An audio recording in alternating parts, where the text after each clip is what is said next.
dasar-dasar perjalanan agama ini ada sedikit perbedaan-perbedaan. Tapi bukan berarti perbedaan itu merupakan akan menjadi perpecahan. Tetap kita beraneka ragam tetapi untuk satu kesatuan. Bagaimana keterlibatan negara? Negara di sini tentu Dirjen Bimas Hindu Kemenak. Target kita bagaimana umat kita meyakini bahwa ajaran Hindu itu adalah ajaran yang suci, di mana untuk menjamin kepastian hidup.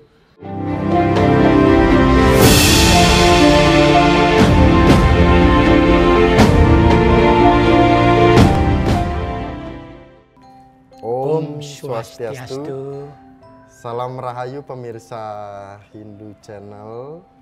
Mungkin pemirsa Hindu Channel sudah melihat beberapa video kita dari Hindu Channel keberadaannya di Kalimantan. Nah, sebelum lengkap ketika kita belum mengucapkan salam bersama dengan narasumber kita, khusus salam dari Hindu Kaharingan. Kita ucapkan salam bareng dulu nih, Pak. Iya, mari. Salam Hindu Kaharingan. Iya.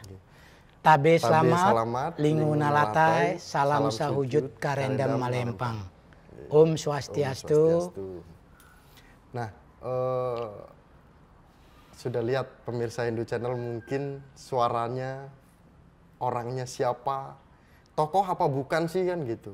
Kenapa Hindu Channel kok orang-orangnya harus orang-orang yang sudah sepuh-sepuh yang diangkatkan gitu. Mungkin yang ada nonton baru pertama ini, yang baru nonton sepuh-sepuh yang diambil videonya, mungkin bisa dicek lagi di Hindu Channel. Ada generasi Hindu yang sudah kita tayangkan. Dan kita hari ini bersama dengan Bapak Wayan Swata sebagai Ketua PHDI Provinsi Kalimantan Tengah. Salam Rahayu, Pak. Salam Rahayu, Swastiastu, Mas Miko. Kabar sehat? Kabar baik-baik. Pada siang hari ini, bagaimana Mas Miko? Izin dulu nih, Pak. Iya. Kita kalau di Kalimantan. Iya.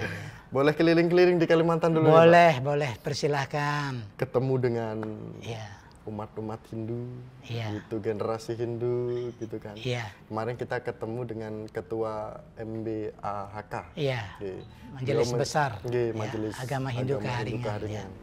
Nah, beliau banyak menjelaskan terkait dengan integrasi Hindu Kaharingan ke Hindu itu. Nah, tapi saat ini kita nggak mau membahas, tidak mau membahas tentang integrasi agama Hindu ke Kaharingan itu, tidak, Pak. Nah, tentu sebagai tanggung jawab PHDI. Iya. Kita mau nanya gimana nih kondisi umat kita Hindu yang ada di Kalimantan nih? Iya. Pertama-tama atas pertanyaan Mas Miko, saya ucapkan terima kasih atas kehadirannya ke kota cantik Palangkaraya, bumi Isen Mulang, bumi Pancasila.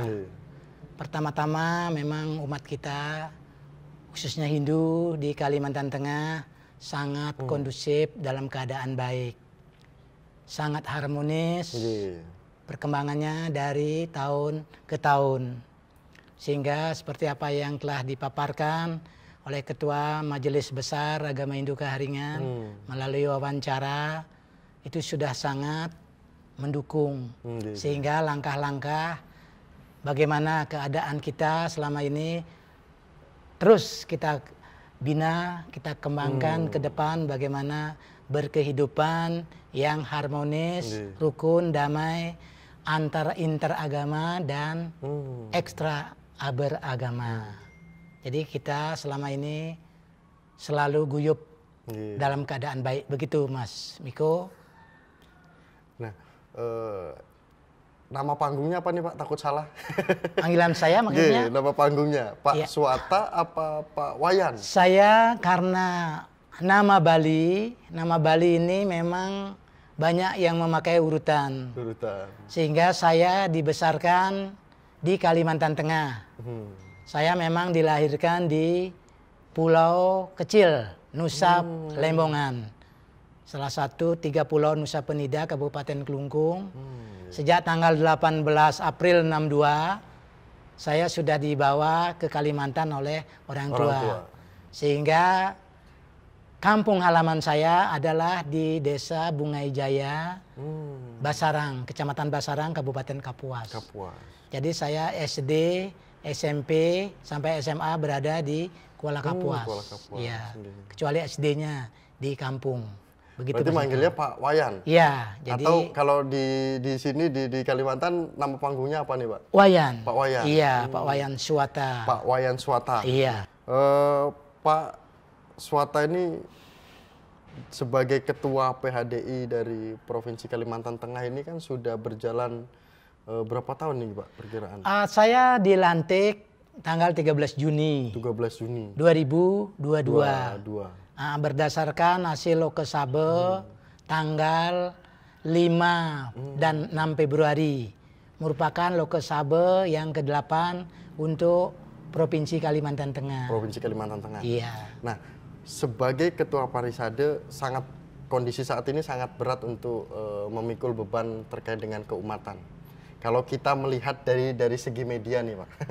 Dari segi medianya kita sangat melihatnya PHDI sangat berat sekali nih sekarang yang perlu dipikul beban terkait dengan keumatan. Nah, muncullah pertanyaan terkait dengan menjaga kearifan lokal, tradisi yang ada di Hindu Kaharingan, apalagi Bapak dari Bali kan gitu. Nah, harus menjaga tradisinya supaya tetap ajek seperti itu bagaimana? Iya. Pertama-tama sebenarnya keadaan umat Hindu termasuk di dalamnya yang saya sebut umat Hindu ini ada Hindu Jawa, ada Hindu Dayak, ada Hindu Bali dan sebagainya. Keadaan selama ini tetap guyup, tetap baik, tetap rukun. Sehingga dinamika yang tumbuh di dalam masyarakat mungkin ada di medsos-medsos, tetapi itu merupakan dinamika. Sehingga kita dengan langkah tegas bersama-sama bagaimana membina, ya, menjalin keharmonisan itu tetap ada. Dalam kaitannya dengan bagaimana keadaan heterogen, ya saya katakan heterogen ini yang bermacam-macam dari umat kita, beberapa macam suku, tentu kita harus saling bisa menerima. Menerima dalam arti kearifan-kearifan, budaya-budaya, hasil cipta karya yang tumbuh dalam masyarakat tetap kita junjung tinggi, tetap kita pertahankan, tetap kita laksanakan. Sebab apa? Karena dari generasi awal dengan adanya integrasi ini berarti kita sudah bisa menundukkan diri.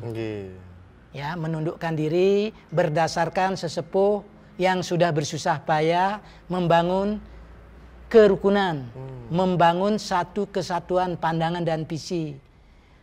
Kita memang berbeda. Ya, dasar-dasar perjalanan agama ini ada sedikit perbedaan-perbedaan, tapi bukan berarti perbedaan itu merupakan akan menjadi perpecahan. Tetap kita beraneka ragam, tetapi untuk satu kesatuan.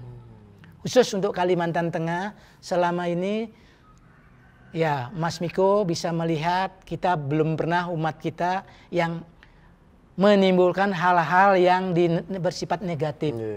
Baik dalam medsos, baik di dalam surat-surat kabar, kita nih guyup, rukun. Mudah-mudahan dengan kebersamaan tokoh-tokoh kita, ya dari Kalimantan, suku Dayaknya, suku Jawanya, suku Balinya, dan sebagainya yang tidak bisa saya sebutkan satu persatu, tetap menjalin kerukunan. Kita berusaha membina bagaimana visi dan misi di dalam anggaran dasar Parisade selaku orang yang dituakan di era sekarang, artinya era saat ini, saya bagaimanapun harus merangkum, harus membina, harus membawa dan mengajak supaya kita yang jumlahnya sedikit ini bisa bersatu, guyup. Nah, tadi berbicara jumlah nih. Iya. Berbicara jumlah, kalau boleh tahu nih Pak, umat kita perkiraan yang ada di Kalimantan Tengah ini, Kalimantan Tengah dulu, kalau misalnya sampai ke Kalimantan lainnya banyak sekali tentu saja. Iya. Nah, ini ada berapa kakak dan perkiraan berapa jumlahnya? Berdasarkan hasil statistik, ya dari Biro Statistik, penduduk Kalimantan Tengah pada saat sekarang ini kalau tidak salah 2.741.100 jiwa. Dari sekian itu 4,7% adalah beragama Hindu. Jadi cukup banyak. Tetapi hasil kesepakatan dari rapat koordinasi PHDI seluruh kabupaten dan kota, kita ini sedang mendata, membuat database. Berapa sih sebenarnya real di lapangan jumlah umat kita per desa, per kecamatan, per kabupaten. Mudah-mudahan dalam waktu dekat rapat koordinasi kita PHDI Kabupaten Kota se-Kalteng yang direncanakan bulan depan, mudah-mudahan bisa terlaksana karena anggarannya sudah keluar, sudah ada anggarannya. Kita bisa nanti akan membuat rincian data-data base yang kita minta bulan September kemarin. Jadi seperti itu kira-kira Mas Niko. Nah kemudian ini perlu kami sampaikan juga ke Bapak sebagai Ketua PHDI. Ini yang menjadikan perbedaan menjadi pengurus PHDI di Kalimantan dengan di daerah lain itu mungkin perlu saya sampaikan. Gini, kita hadir ke Bali waktu itu, kita hadir ke beberapa daerah di Kediri, ke Semarang. Memang jauh, tapi akses jalannya mudah nih Pak. Tapi kalau didengar dari cerita salah satu generasi Hindu yang ada di Kalimantan Tengah ini yang aktif, ada sebuah perjalanan yang kalau dilihat videonya itu ekstrim sekali untuk mengakses ke daerah tertentu. Nah, kalau boleh tahu dari Bapak apa yang membuat perbedaan ini? Mungkin yang bisa dilihat bedanya menjadi pengurus PHDI di Kalimantan Tengah ini, gitu. Ya, terima kasih Mas Miko. Pertama-tama perbedaannya dilihat dari personal, dari lembaga. Kita Kalimantan Tengah selain ada Parisade Hindu Dharma Indonesia Provinsi, ada juga Majelis Besar Agama Hindu Kaharingan. Jadi ini yang membuat spesifik khusus untuk Provinsi Kalimantan Tengah. Kemudian untuk 14 kabupaten kota, Parisade Hindu Dharma Provinsi baru mempunyai 13, baru ada di 13 kabupaten dan kota. Satu yaitu Kabupaten Seruyan, baru kita persiapkan. Sebab umat kita, warga kita umat Hindu yang berada di kota Kuala Pembuang masih sangat minim. Mereka ada di pedesaan dan kecamatan. Artinya antar desa Bangkal naik ke atas, ya, sampai ke Rantau Pulut. Umat kita banyak di sana, tetapi di dalam kota masih sedikit. Sehingga kita sudah koordinasi dengan Majelis Agama Hindu Kaharingan daerah akan menyusun atau membentuk kepengurusan. Sehingga kemarin hasil rapat juga kita sedang menunjuk dan akan memilih susunan kepengurusan. Kemudian yang pertanyaan kedua, bagaimana rentang pola pembinaan dan pelayanan. Karena secara geografi daerah wilayah Kalimantan Tengah ini pada saat sekarang ini merupakan provinsi yang paling luas di Indonesia. Setelah Papua dimekarkan, begitu juga Kaltim dimekarkan. Sehingga Provinsi Kalimantan Tengah ini mempunyai luas yang cukup luas dibandingkan provinsi yang lain. Kurang lebih 153.000 km persegi. Nah, sehingga jangkauan kita seperti apa yang dikeluhkan tadi oleh Mas Miko, kita memang jaraknya jauh-jauh. Contoh dari Kabupaten Barito Timur, Tamiang Layang di sebagian timur, kurang lebih 1.000 kilo ke Nagabulik, ke Kabupaten Lamandau. Kemudian dari utara ke selatan, dari Kuala Kurun ke Kuala Kapuas, kurang lebih 650 kilo. Nah, kebetulan saya ini sudah cukup lama berada di Provinsi Kalimantan Tengah ini. masa saya bertugas dulu, hampir semua kabupaten yang ada di Kalimantan Tengah sudah saya lewati. Nah, sehingga saya paham dan mengerti sedikit keadaan di lapangan. Iya, begitu Mas Miko. Memang pada saat sekarang kita ingin bersinergi antara Bimas, Kabid Bimas, kemudian Majelis Besar Agama Hindu Kaharingan, kemudian Institut Agama Hindu Tampung Penyang, Palangkaraya dengan Parisade Hindu Dharma Provinsi menginginkan adanya sinergi. Apabila ada pembinaan ke lapangan kita harus bersama-sama. Nah, sebab apa? Supaya kita mengetahui dan dapat menginventarisasi kira-kira hasil daripada pembinaan dan pelayanan dari lembaga-lembaga agama tadi bisa kita inventarisasi. Kira-kira permasalahannya itu apa? Karena selama ini yang kita lakukan secara bersama-sama kontinu, secara terus-menerus, tetapi hasil akhir reportnya itu kita kadang-kadang belum mengetahui. Sebab dulu-dulu sering dilakukan secara parsial, sendiri-sendiri. Sehingga mulai tahun ini kita merencanakan, kita koordinasi dengan lembaga keagamaan yang lain kalau bisa nanti bersama-sama. Misalnya ada dari PSN, dari ICI, dari Majelis Besar, dari institut, ya yang saya sebutkan tadi, supaya kita bersinergi. Nah, sehingga masyarakat yang di luar merasa memiliki bahwa ada yang memimpin, ada yang membina, sehingga mereka tidak merasa terombang-ambing. Nah, itu mungkin untuk jangka pendek. Dan mudah-mudahan untuk jangka panjang nanti kita akan bisa mendapat rumusan-rumusan lagi di dalam pelayanan kepada umat. Kemudian Mas Miko, saya hari ini sangat berbahagia dan senang atas kedatangan Hindu Channel, Mas Miko, dengan rekan-rekan datang ke Kalimantan Tengah ini. Mudah-mudahan nanti bisa menyentuh beberapa tokoh-tokoh umat kita yang ada di Kalimantan Tengah. Kebetulan hari ini juga ada Bapak Jero Mangku, Pak Made Suparma, SPD, MPD, ya, dengan Dr. Jero Mangku, Dr. Made Sukiade, kebetulan hadir juga ini mendampingi dari PSN, Pak. Ya, nanti mudah-mudahan nanti beliau akan bisa memberikan penjelasan hal-hal berkaitan dengan pembinaan tentang bagaimana secara ritual, bagaimana pengembangan kita, kebersamaan kita antara Hindu Nusantara ini yang telah berlaku dan kita jalankan secara teori dan praktek. Artinya mengarah ke Weda dan Susastra Weda. Pak, mohon maaf langsung Miko potong nih. Sebelum ini sudah ada pertanyaan dua lagi sebenarnya. Iya, silakan. Tapi setelah Pak Wayan menyampaikan, ada muncul langsung di unek-unek Miko nih kan gitu.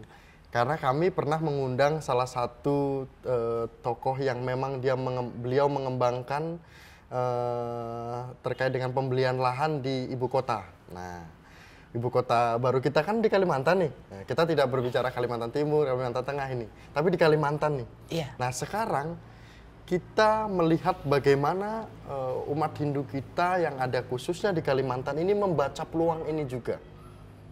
Apakah memang sudah ada diskusi kecil-kecilan terkait dengan sebuah kebanggaan kita dan kita harus maju dan kita harus membuat progres jangka panjang ke depannya terkait dengan ibu kota di Kalimantan? Ya, baik Mas Miko. Pertama-tama mungkin bisa saya tanggapi bahwa kita kota Palangkaraya ini kurang lebih 680 kilo ke ibu kota IKN. Sehingga kita sebagai penyangga ibu kota negara. Tentu kita Provinsi Kalimantan Tengah ini menyiapkan diri. Ya. Dari potensi atau aset yang kita miliki, sudah cukuplah tanah-tanah yang dimiliki, tetapi ke depannya kita akan mulai bergerak bagaimana pemberdayaan umat. Khusus Kalimantan Tengah, kita memiliki 4 pura yang ada di kota. Kemudian kalau Kabupaten Kapuas, Kecamatan Basarang, kemudian Pandit Batu, Pulang Pisau, itu sudah cukup. Hampir ada pura-pura yang disungsung oleh Banjar-Banjar. Jadi cukup banyak, tapi kalau khusus untuk kota Palangkaraya ada 4. Nah sehingga dari pemerintah daerah sudah sejak sebelum tahun 80 kita diberikan beberapa aset tanah untuk lokasi areal pura. Seperti itu. Kemudian tanah pura yang ada, yang kita miliki sekarang, itu sudah ada berupa hak pakai tahun 80. Nah pada saat sekarang sudah berdiri bangunan-bangunan yang dimiliki, termasuk juga tanah yayasan. Nah kita akan menginventarisasi nanti terhadap sertifikat yang sudah ada. Kemudian Pura Prajapati, Penataran Agung dalam Prajapati, itu sertifikatnya masih belum keluar. Kita sedang penyiapan untuk status haknya. Kemudian Pura dalam Prajapati di kilometer 12, kebetulan Jero Mangku ada ini. Itu rencananya juga saya mohon supaya segera diajukan ke kantor pertanahan Kota Palangkaraya untuk mendapatkan status haknya. Karena di sana sudah diberi pembagian oleh pemerintah daerah. Kemudian juga ada tanah yang di Tengkiling, Pura Sali Paseban Batu. Nah kita berharap Pura Sali Paseban Batu ini karena merupakan pura integrasi, mungkin nanti Jero Mangku akan bisa menjelaskan lebih detail lagi. Saya hanya melihat dari sisi aset, mudah-mudahan nanti terhadap luasan tanah yang ada bisa mendapatkan bantuan untuk penambahan areal lokasi tanah yang belum terrealisasi pada saat sekarang. Nah sehingga pada saat sekarang beberapa aset di kabupaten-kabupaten seperti Kabupaten Kota Waringin Barat, Pangkalan Bun, itu sudah ada sertifikat, tapi sertifikat masih atas nama pengurus. Nah pada saat sekarang kita masih menunggu MOU yang diberikan atau kerjasama PHDI dengan Kementerian Agraria. Nah sehingga nanti akan ada aturan yang bersifat khusus tentang pengelolaan tanah pura, tanah kuburan, tanah laba pura, dan tanah kosong yang direncanakan untuk pura. Karena berkaitan dengan aset ini ada beberapa hal yang saya ketahui. Ada tanahnya berasal dari pemerintah kabupaten, kota, tetapi ada juga anggarannya dari provinsi. Ya, ada juga kabupaten sebaliknya, tanah milik Pemda, tapi bangunannya milik provinsi. Nah sehingga ada beberapa kemarin sedang kita data, termasuk seperti di Kabupaten Barito Utara. Barito Selatan belum juga, tapi kita sedang menyiapkan surat-surat keterangan atau berupa SKT. Nah kalau Kabupaten Kapuas menurut laporan sudah ada Pak. Jadi ada beberapa daerah Mas Miko, kita belum membuat penegasan untuk status hak miliknya. Mungkin seperti itu Mas Miko. Berarti harus kerja keras dulu nih Pak? Iya, setidak-tidaknya kita harus menyiapkan SKT, surat keterangan tanah, supaya terdaftar sebagai aset. Nah begitu. Pak Wayan, kemudian selanjutnya adalah terkait dengan yang mendukung pergerakan umat kita. Iya. Ini ada tadi, kalau kita diskusi tadi sebelum syuting itu Pak, ada 4 pilar itu tuh Pak. Iya. Nah, apa nih sebenarnya yang bisa disampaikan? Ya pertama-tama untuk menunjang kehidupan beragama ya, khususnya agama Hindu yang ada di Kalimantan Tengah ini, tentu ada 4 pilar ya, 4 pilar yang harus kita perhatikan dan yang mendukung kehidupan umat itu. Pertama, bagaimana keterlibatan negara. Negara di sini tentu Dirjen Bimas Hindu Kemenak. Kemudian di bawahnya ada Kanwil melalui Kepala Bidang Bimas Hindu. Kemudian kabupaten ada penyelenggara. Kemudian di kecamatan ada penyuluh yang merupakan kuasa dari negara. Nah, tentu keberadaan umat ini harus ditunjang oleh negara. Itu yang pertama. Kemudian yang kedua, bagaimana persentase umat. Persentase umat itu seperti Parisade. Bagaimana Majelis Besar Agama Hindu Kaharingan. Bagaimana lembaga-lembaga keagamaan yang menunjang di situ. Seperti KMHDI, Perada, kemudian ICI, ya, lembaga pengembangan Dharma Gita, ya, kemudian penyiaran, semua yang ada itu harus menunjang, harus bersinergi. Itu yang kedua. Kemudian yang ketiga, bagaimana persentase ekonomi. Persentase ekonomi ini bagaimana kemampuan umat, ya, bagaimana peran pengusaha, bagaimana khususnya kita di Kalimantan Tengah ini selain bangunan secara fisik, kita mempunyai aset, misalnya mempunyai tanaman-tanaman, entah kelapa sawit, entah kebun, entah tanah, karena masih memungkinkan, sehingga harus ada laba pura yang bisa menghasilkan, bisa menggerakkan umat. Sehingga setiap odalan, upacara, kegiatan itu tidak selalu meminta sumbangan kepada umat atau penyungsung. Nah, karena selama ini kadang-kadang ada sedikit kesenjangan, tapi saya tidak menilai ke sana. Tetapi kita ke depan bagaimana memberikan kesadaran kepada umat, khususnya kita yang ada di Kalimantan Tengah, yang arealnya, tanahnya masih luas. Nah, untuk ini kebetulan saya juga selain di PHDI ini juga ada pengembangan bibit pinang betara. Jadi kita ada pemberdayaan juga di masyarakat. Khusus di Kalimantan Tengah, kita sudah memberikan bibit kepada beberapa umat kita, termasuk pura-pura yang ada mempunyai tanah. Nah, terhadap yang belum, mereka, masyarakat, umat-umat kita banyak juga yang membeli, yang menanam selain sawit, palawija, karet. Ya, ada sekarang 2 tahun terakhir mulai menanam pinang untuk membantu komoditi yang sudah ada di Kalimantan Tengah.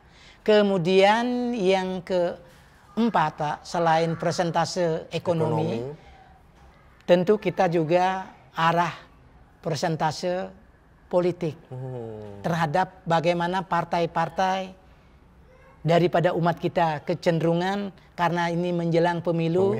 Setidak-tidaknya kita harus mensukseskan rencana dimaksud, sehingga umat Hindu yang ada di Kalimantan harus memberi peran, harus bisa juga secara arif dan santun bisa memberi solusi, ikut serta dalam pesta demokrasi tersebut.